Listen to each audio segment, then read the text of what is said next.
So now I get to show you where I get all this stuff before I give you your actual assignment. And if you go to unity3d.com/support/documentation, okay, if you didn't get that, if you just go to unity3d.com and go to support and then go to documentation, it works the same way. Now, here I have scripting reference. Alright, now, this is how deep the rabbit hole gets.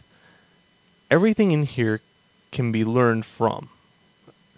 Now, in this, how I learned this part of it is I needed to know how to play an animation. Well, I just took a stab at the dark. Animation, okay?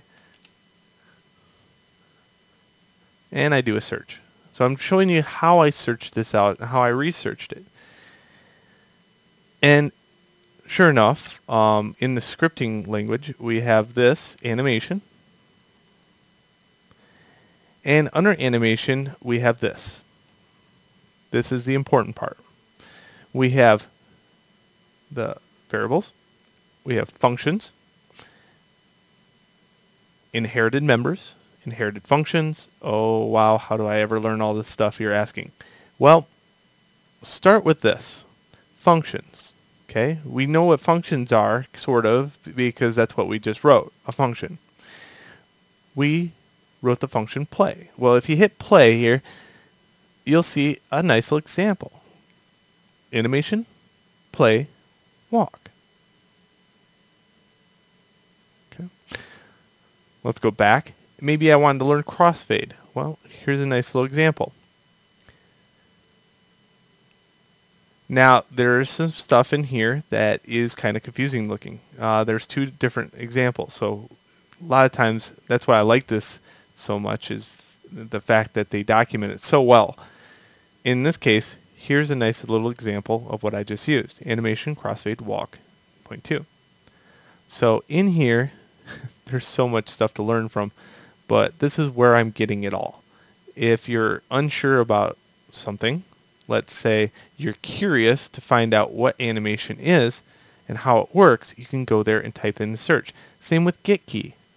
You know, as a coder, I would be very curious to find out if there's anything else in there I can use. There's input get key. Notice it has the input period. So really, if I track it back to input, I can find out all the inputs, not just get key. And in this case, I have input, I have variables, functions, and in functions I got all sorts of things like get key down. Well, if it's just down and held down, that works. If it's get key up, when you release it, it works. Look at get mouse button. Input get mouse button. You can rest assured that if you type this in, now when you use this input statement instead of this input statement, you would be able to click on the left or right mouse button and it would function just fine instead of using R on the keyboard. So I'm just filling your head full of ideas here. That's my job. So after that, I would say I will keep pointing back to this every once in a while to make you go back to it and wonder a few things, but not answer totally all the questions, because that's another thing that you have to realize, that if I give you all the answers, you never learn. You cannot break this stuff. It's impossible. It's that's the nice thing about it. So if you break it, it's just a few lines of code. Get over it. Rewrite it. Let's go on to the next video where I give you your assignment.